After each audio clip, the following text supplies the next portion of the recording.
नमस्कार दोस्तों, स्वागत है मेरे चैनल पे। दोस्तों ये हमारा ट्रांसफार्मर है 12 वोल्ट का, जो 220 वोल्ट को 12 वोल्ट एसी में कन्वर्ट करता है। यानी कि डीसी में ये नहीं बनाता है, सिर्फ एसी टू एसी काम करता है। आप इसको इनपुट में डीसी देंगे तो भी यह आउटपुट में आपको एसी ही देगा। आप इसको कुछ भी देंगे तो ये आउटपुट में आपको एसी करंट ही देगा।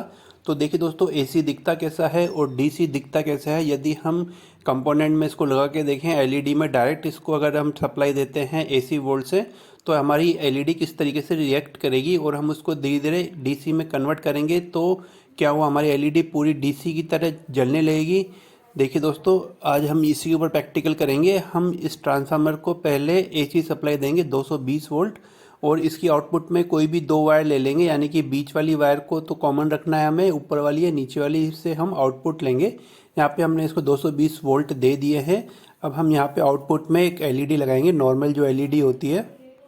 अब देखिए दोस्तों, जैसे ही मैं इसको आउटपुट में कनेक्ट करूँगा तो ये एसी सप्लाई है। तो एसी सप्लाई के अंदर आप देखेंगे कि जो पल्स होती है ऊपर नीचे होती है, अल्टरनेटिव करंट होता है। तो इस वजह से हमारी एलईडी कुछ फ्लैक्चुएशन करेगी। आप इसको कैमरे में आसानी से देख सकते हैं। हो सकता है कि आपको ये अपनी आंखों से ना दिखें, तो यहाँ पे हम एक रजिस्टर लगा लेंगे 220 ओम का, क्योंकि हमारी एलईडी 12 वोल्ट से ख़राब हो जाएगी। तो इसके बाद में आप कोई सी भी वायर किधर भी लगा सकते हैं, क्योंकि ये एसी करंट हमारा ट्रांसफार्मर दे रहा है। अब यहाँ पे हम कोई सी भी वायर किधर भी जोड़ सकते हैं। देखिए मैंने इसकी वायर, लेकिन आपको दोस्तों रेजिस्टेंस लगाना बहुत ज़रूरी है। बिना रेजिस्टेंस के आप जैसे ही इसको सप्लाई देंगे तो आपकी एलईडी परमानेंटली ख़राब हो जाएगी। अब देखिए दोस्तों, कैसे ये फ्लैक्चुएशन हो रहा है। यानी कि इसकी जो पल्स होती है ऊपर नीचे हो रही है। यानी कभी प्लस आ रहा है, कभी जा रहा है, आ रहा है, जा रहा है। इस वजह से ये आपकी एलईडी कभी जल रही है, कभी बुझ रही है। तो ये काफ़ी तेज़ी से हो रही है। तो आप इसको अपनी नंगी आंखों से नहीं देख सकते हो, आप कैमरे की सहायता से ही इसको देख सकते हो। अब हम यहाँ पे डीसी बनाएंगे दोस्तों। डीसी बनाने के लिए आपको पता है कि डायोड लगाना जरूरी होता है। यानी कि एक डायोड आपको लगाना पड़ेगा। ये देखिए, पल्स हमारी एसी में इस तरीके से काम करती है और डीसी में सिर्फ सीधी रहती है। तो ये मैंने एक डायोड लगा लिया है यहाँ पे, ताकि एक वायर में हम डीसी प्राप्त कर सकें। अब यहाँ पे मैं इसको लगा के दिखाता हूँ आपको।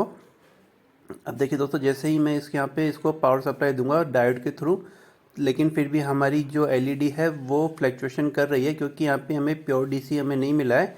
यहाँ पे सिर्फ हाफ वेव रेक्टिफायर मिला है।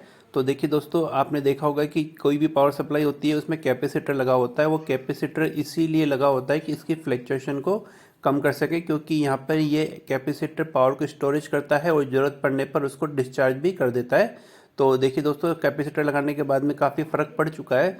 लेकिन आप कितने भी कैपेसिटर लगा लीजिए, कितने भी डायोड लगा लीजिए, आपकी जो प्योर डीसी हमें बैटरी से मिलती है वो बैटरी से ही मिलती है, किसी और सब चीज़ से नहीं मिल पाती है।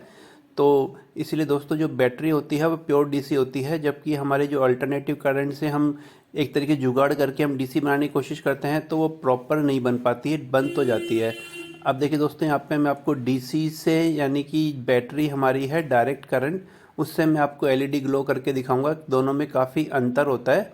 ये देखिए दोस्तों, काफ़ी अच्छी जल रही है, एकदम कांस्टेंट जल रही है, सीधी जल रही है, इसमें कोई फ्लैक्चुएशन नहीं है। तो दोस्तों, इससे मैं आपको बताना चाहता हूँ कि अब जो भी डीसी सप्लाई होती है वो प्योर जो डीसी सप्लाई होती है हमें बैटरी से ही मिलती है। हम ट्रांसफार्मर लगा के या फिर पावर सप्लाई इस्तेमाल करते हैं तो उसमें हमें प्योर डीसी सप्लाई नहीं मिलती है। तो दोस्तों, आज का वीडियो कैसा लगा प्लीज़ कमेंट जरूर करिएगा। आपको कोई प्रॉब्लम आती है, कोई सवाल हो तो मुझे कमेंट्स करके पूछ सकते हैं, और सब्सक्राइब करना ना भूलें दोस्तों।